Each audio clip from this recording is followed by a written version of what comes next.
This is Soul Stories, where we tell real-life stories that, touch your soul. I'm Rabbi Shlomo Landau. Thank you for joining us. Over 25 years ago, a 16-year-old Jewish girl from Deal, New Jersey, got to know a family in Lakewood. The family had a big challenge. They were a large family, and one of their children was a special needs child. This 16-year-old girl fell in love with this child.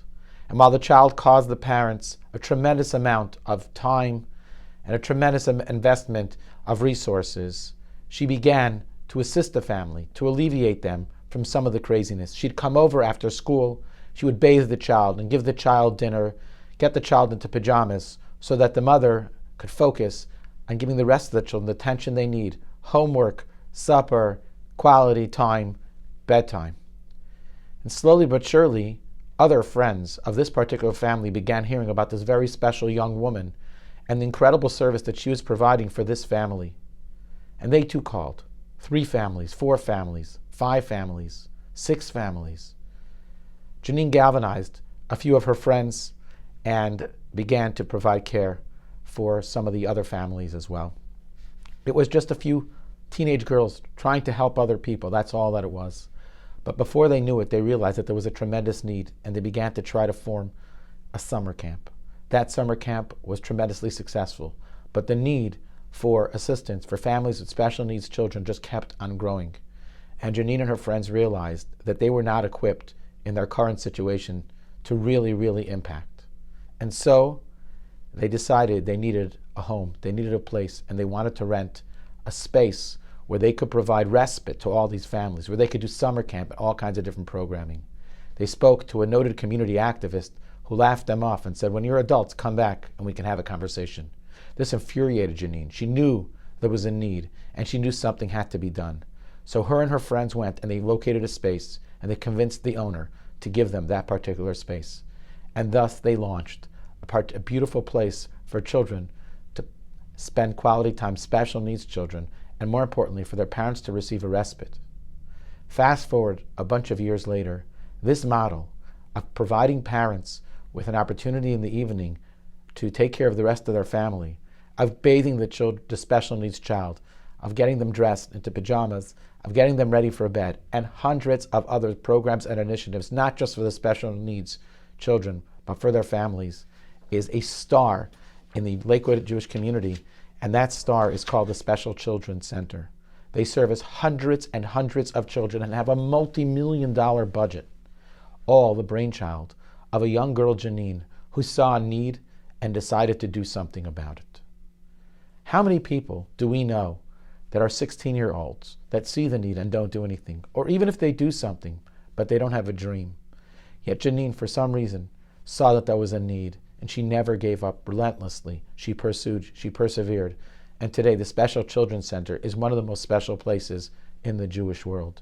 By the way, that woman is Janine Shweki, the wife of the incredible singer Yaakov Shweki, whose heart and soul as well are totally dedicated to making sure that the Special Children's Center is fully funded, taken care of, and continues to provide this incredible service to the Jewish community. This is such an important story for us to realize, because we have to look at our lives periodically in the rearview mirror and say, how many opportunities did we squander, and how many opportunities do we capitalize on? It's never too late. It doesn't matter what age we're at. It doesn't matter what stage we're at. There is a need, and there are things that can be done. And there are doers. Those are the people that take the need and they do something about it. And then there are observers, people that see it, they cluck their tongue, and they continue with their regular life. Which one of those people are you? Great question to ask yourself. I want to segue to a story and show you the relevance of the story and the connection to the first story. One Friday afternoon following the Vietnam War, an American boy who had served on the front lines called his father in California, and he said to him, "Dad, I'm coming home this Monday. I'll see you and Mom so soon." As you can imagine, the boy's father was overjoyed to hear the news. The father hadn't seen his son since the start of the war and was aware that perhaps that would have been the last time. But now, all that had changed. His son was finally coming home. "But Dad," added the boy, "I have to share one thing with you. In my platoon, there's another boy who I befriended, and we became very close. We accompanied each other through the thickest of battles, and we always stood by each other's side throughout it all. Unfortunately, my friend stepped on a mine, and he lost both of his legs and an arm. He's immobile and unable to continue fighting, obviously, and he doesn't even have anywhere to go. His family can't provide for him. I therefore would like to bring him home. I'll take care of him. I'll provide him with love and nurturing care that he otherwise should have received from his family. He needs the warmth of a home. Trust me, Dad, his personality is extraordinary. You and Mom will love him. After the father carefully listened to his son's request, he thought for a moment, and then he said, I understand what you're saying, but our home is not really equipped for such a boy. He served the country. Let the government take care of him. It's their responsibility. They'll find a home for him. They'll provide for all his needs. He'll be taken care of. Of course, you can visit him whenever you want, but our house, that's not a great place for him to live. There was a silence on the other end of the phone. The son then reiterated, Daddy, I promise you that you and Mom will fall in love with him. But his dad wouldn't hear of it. My son, he said, I'll be honest with you. If I bring this boy home, we'll act nicely to him. We'll treat him with respect. But deep down, he's not going to feel like our son. He won't feel like part of our family. And we're going to resent having to deal with him and to take care of the many needs that will arise. He's going to be a burden, and he's going to take away from the peace and the serenity, the equilibrium of our home. It's not worthwhile starting that relationship. Try to find him somewhere else. Our home is not the right home. The boy heard his father's decision. He said he understood politely and said goodnight to his dad. Sunday night, the phone rang in the house of the father and mother. It was the police. Sir, a young soldier that just returned from Vietnam took his life the other day. His body is in the morgue. They need someone to identify him. It seems like he may be a family member. Without delay, the father and the mother rushed to the morgue. As soon as they arrived, the police admitted them into the room where the body was held. They lifted up the sheet, covering the boy. And there the father saw his own son, missing an arm and both his legs. And then the father realized his son's best friend wasn't his best friend. It was his very own son.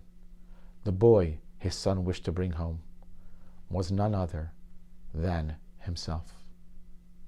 How often in our lives do we look at somebody else's issue? Do we look at somebody else's problem and say, it's not my problem. It's not my issue. There's no reason I should get involved. Let whoever's responsible for that person take care of that person. Not me. But we have to understand that another person's problem is our problem. All Jewish people are family. And when there's a problem in the community, there's a family with special needs, somebody is sick, someone is ill, we cannot stand by idly. We cannot cluck our tongues and just walk away. Our tradition teaches us, Kol Yisrael arevim ze leze. Jewish people are responsible for one another. It's like a ship. One person can't drill a hole in the ship and tell everybody else, hey, this is my cabin. It's not a problem. It's not an issue. It doesn't work that way.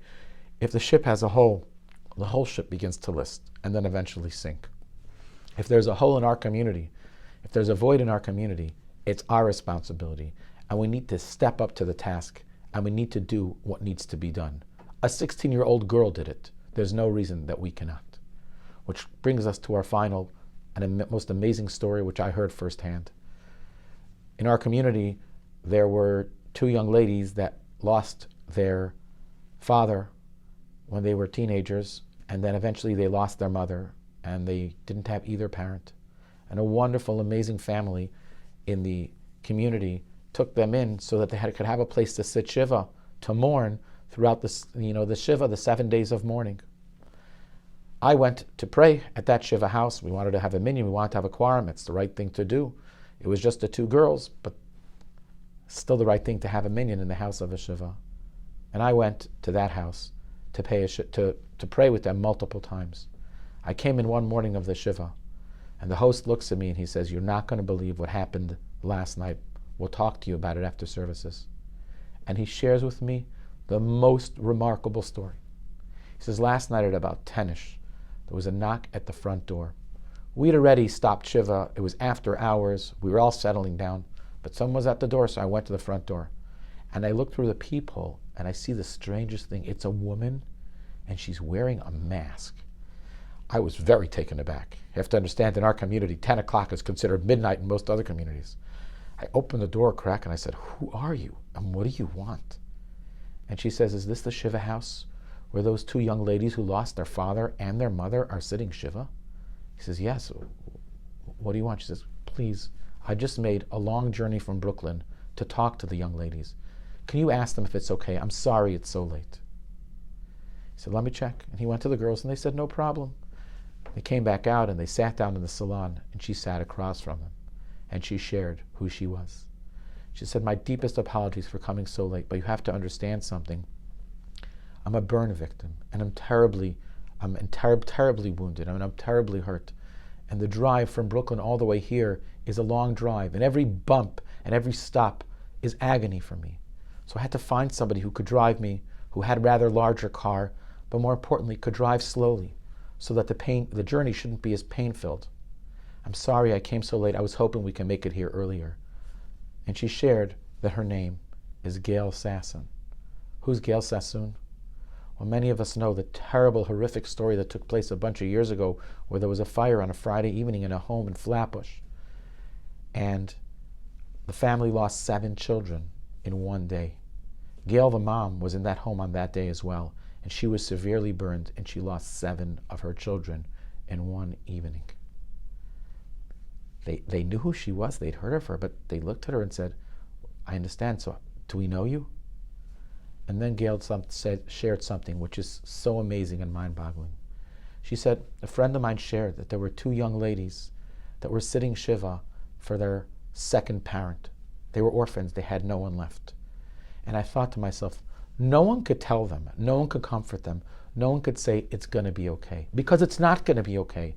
How could a child consider going forward when they lost both of their parents?" She thought to herself, maybe there's one person that they'll listen to, and that's me. She said, "I lost 7 family members in one day, and it wasn't that long ago, and I thought I'd never ever be able to rebuild and to start over again. I'd never heal. But I want you to know something, that every day that passes, I feel a little bit better, and the hole in my heart becomes a little less of a hole. It becomes patched just a drop. And I made the long, arduous, very painful journey here just to tell you girls that I'm telling you it's going to be okay, that life will continue. You'll rebuild. The pain will eventually subside. You'll never forget, but you'll be able to function and thrive and, God willing, build your own homes." She says, "I'm the only person that maybe you'll listen to. I was at that intense pain, and thank God I'm doing so much better. I know the pain is intense at this moment, but God willing, you'll feel so much better at some point." The girls were beyond grateful to her. They really understood that what she was saying was true, and they walked her out, and she began the arduous and very painful journey all the way back to Brooklyn. Imagine that for a moment. A woman like Gail Sassoon had every reason and every excuse in the world when she heard about these 2 girls not to go. Every person in the world had more of an obligation perhaps to go try to comfort these girls. But this woman who was in such physical pain, and she was in her own veil of tremendous agony, she had no obligation to get someone to drive her such a difficult and painful journey and spend time with these young ladies, an hour of time, and then leave at 11 o'clock at night and have to go all the way back. She didn't have to. But you see, there are people out there, like we said before, they see a need and they can't stand by idly. They have to do something. And Gail was one such woman. She saw a need. She saw someone in pain. She did something about it. So let's take a little bit of time to try to be like Janine, to try to be like Gail, and God forbid, not to be like the dad of this poor Vietnam veteran. Let's not ignore our responsibilities. Let's not ignore the community. Let's open our hearts and our souls. And when we see something and we see someone that needs something, let's do it with our complete heart. And when we do that, we'll strengthen our own lives and we'll become people who are much more complete, much more wholesome, and also people who are much more fulfilled and happy. If you enjoyed this podcast, please share it with your family and friends. If you loved it, why not sponsor an episode? Contact sponsor@kolatorahkula.com. That's sponsor at KOLHATORAHKULAH.com. Until next time.